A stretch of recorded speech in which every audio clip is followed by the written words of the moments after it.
Welcome to the new Campo di Bella podcast. My name is Mark.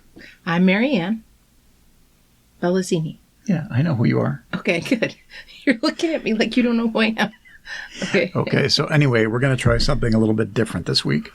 So instead of having Marianne go on YouTube and give a very brief presentation, we're going to try to start a new podcast. And I think we'll give a little bit of background about how we started for those who stumble across this podcast for the first time. So Marianne and I started... And Stella. So our dog is actually with us today, and she's getting her fur rubbed right now. So anyway, we live on about a 20-acre farm just outside of Mount Horeb, Wisconsin. And we started off as a CSA farm, which means community-supported agriculture. We started off, how many years ago? 2009 was the first spring, was the first season of our vegetable farming. Yeah, so we've been doing this well over 10 years. 10 years, yeah. Probably a little bit more too. So, yeah. And then from there we had the idea of potentially starting, and then it turned into a restaurant. And we kind of abandoned the CSA work, and we went strictly to a restaurant and winery. And that's where we're at right now. But that is a topic for another podcast, and it can also be found in our book. Our cookbook. Campo di Bella at Home. Which is a web book. It's not a physical book that you can have on your coffee table or in your collection of cookbooks. It's a web book that Mark has created for you to download and print out for your computer. We're trying to be eco-friendly at the moment. Well, at the moment, plus we don't have it published. We don't have a publisher. Right, we don't have a publisher, but that helps too, yeah. So if you want a copy of the webbook, you can also go to our website, campodibella.com, and there's a link to the webbook there. And What's the web page for the web book? It's called Campo at Home. Campo at Home, but you can also access it off our website. Yeah, but still. And I think people can hear you slurping your tea. So let's stop the slurping part. I just got off the exercise bike and I'm thirsty, so I'm sorry for slurping, but I'm enjoying my afternoon before I have to go to work. So, and this is how I'm enjoying it. I'll stop slurping. You shouldn't be slurping during a podcast. I'll stop slurping. I'll just gulp. Okay, so anyway, here's our ideas about the podcast are to maybe kind of introduce what we're doing on the farm every week and what we're doing at the restaurant, and maybe cover some topics related to what we do overall. Maybe have a segment on the podcast covering bread, how we make our own homemade bread every week. Maybe cover a little bit about basic winemaking, about vermouth, talk about our animals, sheep, vegetables, growing grapes, and our previous experience with being very small pig farmers. And also to highlight our producers that we have at the winery every week. Well, not during the pandemic, but before Pre-pandemic. Yeah. Pre-pandemic, yes. So what do you think about those ideas? I think those are great ideas, and I think we could talk forever and ever on each of those topics. But we're going to limit this to how many minutes? Well, hopefully less than 30 minutes. There we go. Yes, because I like short snippet podcasts. I don't want people droning on forever and ever and ever. So I want to get it to the point. Plus, we have lots of good stories to go along with each of these topics. Bread making in and of itself could be a 30-minute conversation between the two of us. It usually is in the morning. It can. So yes. What you're telling me is you have a very short attention span. Yes, very much so. Yes. Okay. So, and then we're also wanting to get ideas from our guests on what they want to hear from us, stay connected with them, get the word out to new customers or new guests, and hopefully keep everybody in the loop of our community of people such as the producers and ourselves, and then the staff as well. Yeah, so, we haven't seen our producers for months on end. So when was it? Last February. Yeah, last February. I think was the last time we did, and we actually was at Janetta. I don't know, but it was actually a farm to table. The last producer we had, I think she was doing it on pottery, wasn't it Isabel? And she was doing a wonderful presentation on pottery, I think in the wintertime. Yeah, but she wasn't technically a producer. She was just one of our guest speakers. I'm sorry, you're right. She wasn't a producer, but yes. So for people who don't know exactly what we're talking about, essentially we're we're running a very small restaurant on our farm, and essentially and winery. So it's essentially a farm to table restaurant. And what we did in the past is we had a communal dining experience on Saturday nights. And on Saturday nights, we would set up 2 large tables and put everybody together and have a 5-course dinner with products from our own farm, from our own vegetable farm, and also maybe some pork from our previous herd or flock of pigs, or I forget what the term is. Herd of pigs. So, but they're gone. And we also highlighted different producers. So if we had a dinner around honey, we have our friends and partners down the road from us, Gentle Breeze Honey, who also have hives on our property. We would bring them in and they would talk about how they produce honey and their bees throughout the dinner, and we would have dinner just focused around their honey. So we would have honey appetizer plate with various forms of honey, and feature honey in the meals. Yeah, I think that. Forgive me. Hang on a Sorry. second. The dog is trying to get out the door, so we'll let her out. She can't make up her mind. Okay. She's back. And we have other local producers as well. So we have our resident pig farmer, April, which who comes as well. And now the dog wants to come back in. Or no, it's not the dog. It's the teenager. So. It's called living together in pandemic. It's hard to tell the difference. Constant interruptions. So, yeah. Good. In a very small house. So, but things have changed. So essentially, we're not doing the farm to table dinners anymore during the pandemic. And also, we used to do Friday night dinners. So we used to do Saturday night, were the 5-course farm to table communal dining experiences. Again, this is pre-pandemic. And Friday nights were chinitas, 3-course dinners where they were family friendly. You sat at your own table. We normally didn't have a producer. It was very much it was 3 courses. They were still rustic, and we did get product from our local producers, but they weren't there that night to talk about their experience. That was reserved for the farm to table experience. But you had the wonderful sunsets over the barn on Friday and Saturday nights, and you just could enjoy actually just a glass of wine and some appetizers on Friday nights as well. Saturdays were exclusively for the farm to table guests.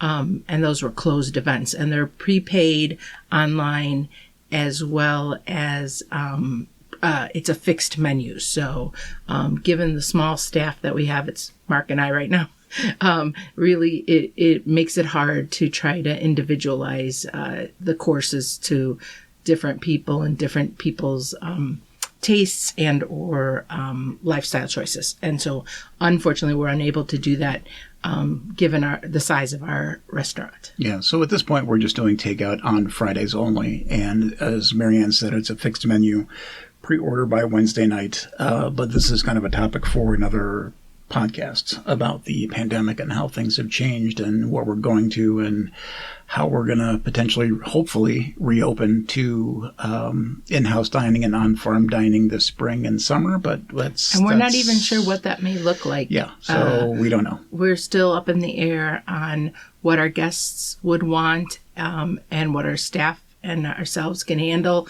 So we're just exploring all of our options and wanting to stay connected to our community of guests and friends who have joined us in the past 5.5 years. Yep. So again, this is kind of an introductory podcast for people who aren't familiar with us. And thank you to our existing customers who have been with us for a very long time. So this is all old news to you.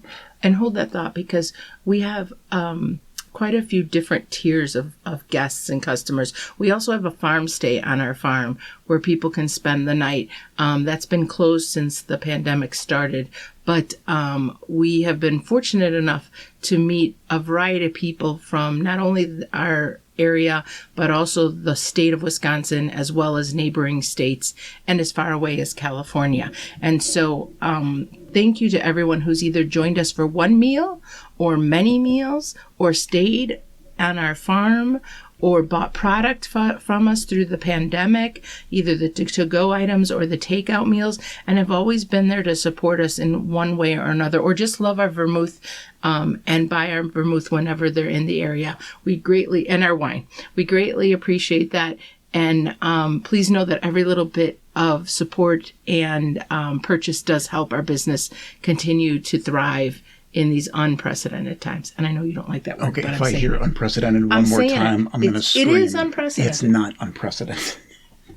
For my life? Okay, for your lifetime, is that's that fair fine, enough? But okay. Not for the early 1900s. I'm not going to get into that. I'm not going to go into the history lesson with you. So right, go ahead. Anyway, so let's get into a little bit about cooking, what we're going to do next week. But just to recap, so today is, what is today, Friday? Today is Friday the 29th of January. It's the last weekend of January. Yep. And so today's Friday, and we're just finishing up cooking. So tonight we're going to have our to-go meal, which consists of a nice hunk of Pleasant Ridge Reserve cheese and a homemade shallot marmalade. And the shallot marmalade is house-made. We make everything here ourselves. So there's nothing pre-made, store-bought. The raisins in the marmalade are the only things we did not make. Yeah, just so you know, but it's just a teeny ingredient. It's not California, so I'm not going to make salt or raisins or anything else. So anyway, and the shallots are from our culinary garden. Yeah, and the Pleasant Ridge Reserve is from our good friends up at Uplands Cheese in Dodgeville, Wisconsin. A shout out to them. They make this cheese only when the cows are foraging on grass, and it has won many, many awards, and has won awards in both cheese societies. So a shout out. Are you a radio DJ? Yeah, I kind of like it because of this microphone thing. Yeah, that's okay. Sorry. Don't make fun of my microphone. Anyway, I am. It's very loud. It's very big. Don't touch the microphone. Okay, keep going. Anyway, so Pleasant Ridge Reserve cheese and shallot marmalade. So the main course tonight is going to be coq au vin with potatoes and our own potatoes, Corolla potatoes, and we're going to make them into a pomme puree, and then we're going to make chocolate bouchons for dessert. But since the podcast will be posted later on today and tomorrow, this is all going to be in the past and you missed it. But next week, we're going to have something else. What are we going to have next week? You're really mean. Yeah, well. You're very mean. Let's just say that everyone knows you're the nice person. Okay, but can I tell them the predecessor to the coq au vin story really quickly and tell them to make sure that they get it next year? Okay, fine. Okay, so when Mark and I first were married, he didn't have a lot of time. Well, how many years ago was this? 25 years, almost 25 years. He didn't have a lot of time to cook, but when he did, and this was pre-website, pre-online Googling and all that stuff. When he did, he would research something. There was no Google 25 years ago. Yeah, there was. Well, yeah. So he would just get an idea in his head. And he was probably because he watched Julia Child on PBS. And she probably said coq au vin. And he did nothing more but just heard the name and thought it meant cocoa chicken.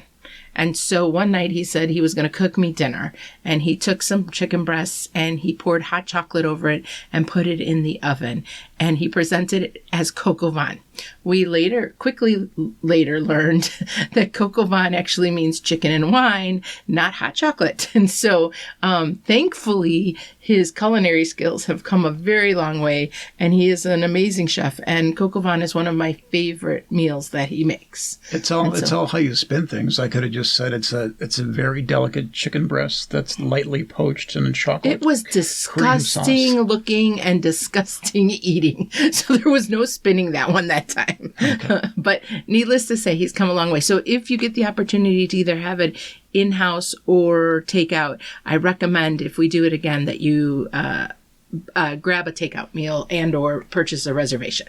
So now, next weekend, we're going a little casual. I could still make it look pretty if I wanted to. Probably. But I would just stick to the traditional coq au vin recipe that you've made. Yeah. So next weekend, he's doing a little bit more casual. This reminds me, you know what you did this on? I didn't even think about it. It's Super Bowl weekend. And this is what chili reminds me of Super Bowl weekend. So Mark's doing a black bean chili. That's exactly why I did. I know you did. No, you're not a sports fan. So I know you had no clue that it was Super Bowl weekend. It's also Scandinavian Festival in Mount Horeb. And they're really trying hard to get everybody out out there to be outside and enjoy the weather and wear the red hats. But there are no closed in. Socially distanced. Well, socially distanced, but there are no events.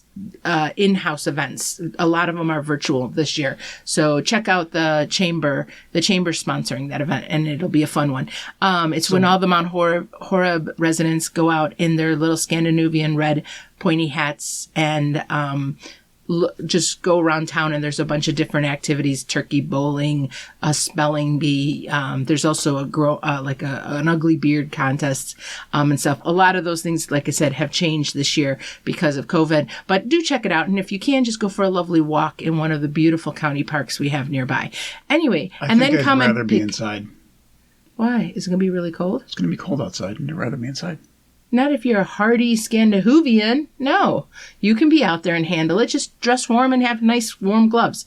And then come pick up the chili from us and go home. When is the Bellazzini Scandinavian?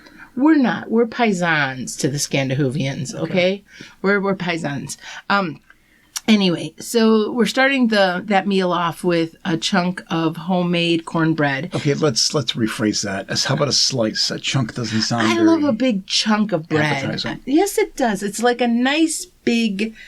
Okay, slice is better. It's more professional, but I like chunk. Okay, so anyway, this slice of cornbread is kind of derived from Thomas Keller's corn muffins. As you know, Thomas Keller's the French laundry chef and founder, but I found one of his recipes for corn muffins and kind of modified it into a cornbread. And for those non-foodie people, I was talking. Just a second.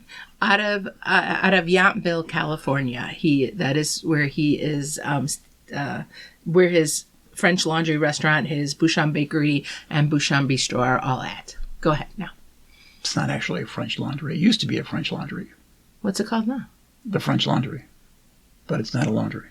Oh, yes. No, yeah, right. Okay. But Anyway, so cornbread as a starter for takeout. And the cornbread is actually going to contain some polenta, so ground cornmeal. And the cornmeal is actually going to be local. It's going to be from Meadowlark Organics. Out of Ridgeway, Wisconsin. So they raise their organic corn locally.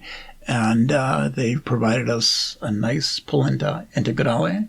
So in the past, we actually got our ground polenta from Anson Mills in South Carolina, North Carolina. One of those Carolinas. Yeah, I can't remember. And they're absolutely wonderful, but it's a little costly for shipping, and it's much better to probably support somebody locally. So Meadowlark Organics supplies the polenta for next week's. It is important to support other local producers. Yes. And then we go to a gorgeous black bean meat chili. Right? It's going to be meat, right? There's meat in that? There's going to be meat in there. Thank God. It's going to be, what do you mean, thank God? I love meat chilies. I know you love meat, but you need to back off on the meat all the time. I love meat. Go ahead. So anyway, this is going to be kind of a long process. So making the chili is going to take a few days. The black beans are actually soaked overnight in a brine solution so they can kind of plump up and not explode and be a little more tender and infuse a little bit of flavor into the beans. And then we have some dried chilies, which we're going to toast and then rehydrate with probably, I don't know, we'll see what we rehydrate them with, and we'll mix them with various other spices. And then we have some of our ground beef from Dreamy 280 Meats. Do you want to say something about Dreamy 280? Yeah, they're right down the street from us here in Blue Mounds. Great family, the Schlimgens. I can never say their last name. Sorry, they're right Lisa, off of. If you're listening to this. Yeah, sorry, Lisa. 18151. And they have a farm store there that they sell beef, and now she sells a bunch of different other local products as well. It's adorable. It's a cute little store. They're open on Wednesday afternoons and Saturday mornings. It's Dreamy 280 Farm Fresh Meats. Check out their website. Give them a call if you're interested. We're going to be using their ground beef, but we get most, if not all, our beef product from them. Yep, and I think we'll use a little bit of our own Italian sausage. Oh, yay. Right? That would be great. Yeah. So the boys and I, Can I say a little bit about that too, or is that for another story? The sausage making. Let's just say that we finally accomplished the homemade sausage that I have been talking about for 2 years at many, many farm-to-table dinners, because we have had quite a few faux pas of making I'm not Italian sure sausage. it's perfect yet. So It's not perfect, but it was our pigs, our pork, with my dad's recipe. it would be perfect if I help you make it. No, it wouldn't. It would have been perfect if my dad helped us make it, but he was not around at the time. It was pandemic and he couldn't come up and from Illinois. And it was the closest we've gotten. And so we're very excited about sharing that wonderful product with you. Okay, so at the end, what are we doing? We're doing a rich chocolate cake with a chocolate ganache. Why are we doing that? That sounds so heavenly. Why wouldn't we do a chocolate No, cake? I'm just saying it just sounds like it's very decadent with after chili. Well, that'll be a good dinner. What are we doing for Valentine's Day dessert? I'm then? not there yet, so Well, I got a bunch of chocolate downstairs that I need to use. Oh, So you we're do doing have a that. big bag So, of yeah. chocolate. Yes, you do. So anyway, the chocolate ganache is going to be modeled after Dominique Ansel. So he's got a great recipe for chocolate ganache. He's a French chef, and I forgot where his main bakery was, but he's the guy who invented the cronut. Again, with this cronut. What is a cronut? Before we got on air, Mark told me that he was the inventor of cronut, and I'm like, why would we want to know this? Why do we need to know So this? cronut is a cross between a croissant and a donut. And I did make it once. Turned out okay, but I think I'll stick to the traditional Croissants? pastries. Yeah. Okay. Yeah. So anyway, he's got a really awesome chocolate ganache that I have the recipe for, that we're going to utilize that to make the ganache for the chocolate cake. So, Massimo was just saying today how he had a hankering for chocolate cake, and I was tempted to make one, and then Mark said, "Oh, we're making it next week." I'm like, "Okay, then that's perfect." So, and I think next week we're going to be filling the freezer back up with some lasagnas, right? We talked about possibly making some lasagnas for before Valentine's Day. We'll see. That is a really, really time-consuming We talked about process. it, though, yes. I know we talked about We're it. still not in agreement on whether it will happen or not, but we're going to try. For those of you that love our lasagnas. I've got a day job, and I need a day off every once in a while. I know, but you get lots of days off. So anyway. I don't have lots of days And off. then we can make lasagna together, and it's such a family-friendly project. So Okay, so anyway, so the dinner's going to be next Friday, February 5th. That's going to be the takeout black bean chili, again with the cornbread, black bean chili, and the wonderful chocolate cake with the chocolate ganache. All orders have to be in by Wednesday night. We close them by whenever I get up early on Thursday morning. And if you want bread would go really well with that. So you got to put your bread orders in, because we make the bread on Thursday mornings too. And the following week, go ahead, talk about. Valentine's Day. Yeah, So we will only be having a takeout meal on Friday, February 12th. I've had a couple people ask me that via Facebook and via email. And so it will only be a Friday night dinner. And you can check out the details on our website. The main course is going to be osso buco, which is super delicious. Yeah, I don't want to get into the whole Yeah, we Valentine won't. dinner, Right, because we we can won't. save that for the Exactly. following week. But just make your reservations. That one might get sold out. We've been very, very slow with the other dinners. So Except for last weekend. Yeah, The last beef weekend. bourguignon was a very hit for everybody. Yeah, Everybody needed a good beef stew. Yeah, nobody wants coq au vin now. There's only 4 people. That's okay. So- For next weekend, I'm banking on the chili people to come through for me and order their chili takeout meals so that we can make lots and lots of vats of chili for you. Okay, so Okay. anyway, we'll close up because we're getting to, the 20-something minute mark. Anyway, we'll post this on YouTube, and we're not going to do any video, but we'll have some type of, static image on YouTube, but you can listen to this on your smartphone or in front of your computer or wherever you want. And if you wouldn't mind just leaving your comments on the section below the little YouTube video thing, that would be great. And let us know what you think. Let us know what you want to see with the podcast. And if you guys like it, we'll try to continue. There's no promises, because once planting season gets up and running and full farming season gets up and running, I'm not sure if we're going to be able to continue this. I hope so. So hopefully it'll be something quick and easy we can do and upload, but we'll see if you guys want this to continue or not. Absolutely. And also just send us an email, Facebook is No, kind no, of sketchy. no I don't. I don't even ever look at Facebook anymore. Anyway, I post those of you maybe that are once a on week. Facebook, just send me an email. No. Don't do Facebook email. Just send her an email with the old-fashioned That's what I'm way. saying. Send me an email to info@campodibella.com. Yeah, you said sending you an email on Facebook. That's No, like that's not messaging. what I said. But anyway, so we look forward to hearing from you. Hope this is something you enjoyed. And we do hope to see you all sometime this year, but wish you all a safe rest of your January here in the next couple days. And get out and enjoy the beautiful winter we have. And hang in there. Talk to you soon. Bye. Bye.